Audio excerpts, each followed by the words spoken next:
Hello, I'm John Johnston. I'm doing my PhD at the Institute of Archaeology. I'm here today in the Petrie Museum of Egyptian Archaeology at University College London to talk a little about LGBT History Month. This is the third occasion now that the museum has celebrated LGBT History Month.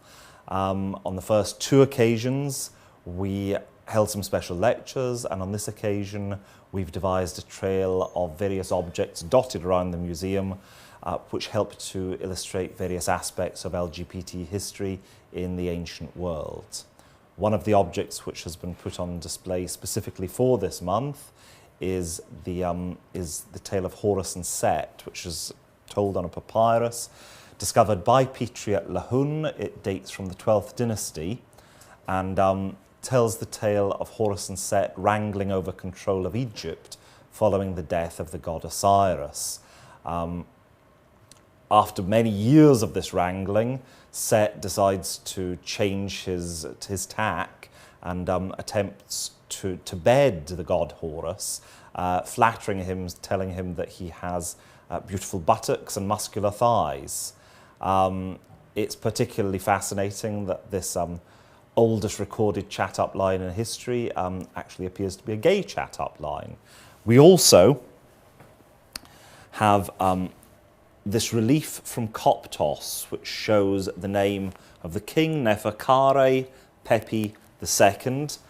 We have a tale from a much later period of Egyptian history, which the noted Egyptologist Sir Alan Gardner described as being quite within the spirit of Herodotus.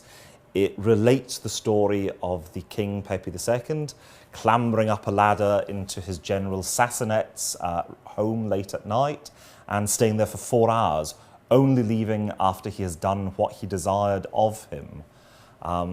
There are many similar stories to be told by these objects on display in the Petrie Museum.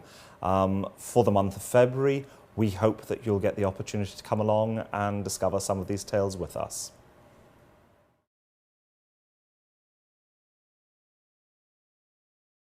Did the first ever recorded gay couple live in ancient Egypt? Let's find out.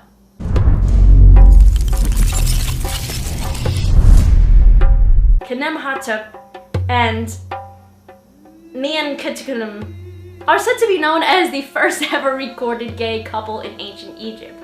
But were they really? What is known for sure is that both of them were grooming servants of the king in the 5th dynasty, in the Old Kingdom. One was the chief manicurist, and the other one was the inspector of the chief manicurists of the king. And both were actually highly respected professions at that time. Their tomb was discovered in 1964, and it was highly uncommon for two men to share a tomb without wives. Khemenhotep's name means joined to life, and Neanderthal means joined to the blessed state of the dead. And together they roughly translate to joined in life and joined in death. They may have been given these very similar names at birth, but their birth names have yet to be found. Or they might have created these names together as they grew closer. Because of this rough translation, many scholars believe that these men were actually conjoined twins and not lovers. However, their funeral brings up some interesting points that contradict. In this mural, the men are shown touching noses. In ancient Egypt, this was the most intimate pose socially acceptable for art. It also represents a kiss or another romantic gesture or embrace. Parts of the burial chamber do show that both of the men had children and wives, but neither of them were in the painting. And this mural here shows two men doing various things together, such as hunting and eating. And in the dining scene, Kay is seated on N's left, a position which was actually usually reserved for the wife. But what do you think? Do you think they were lovers?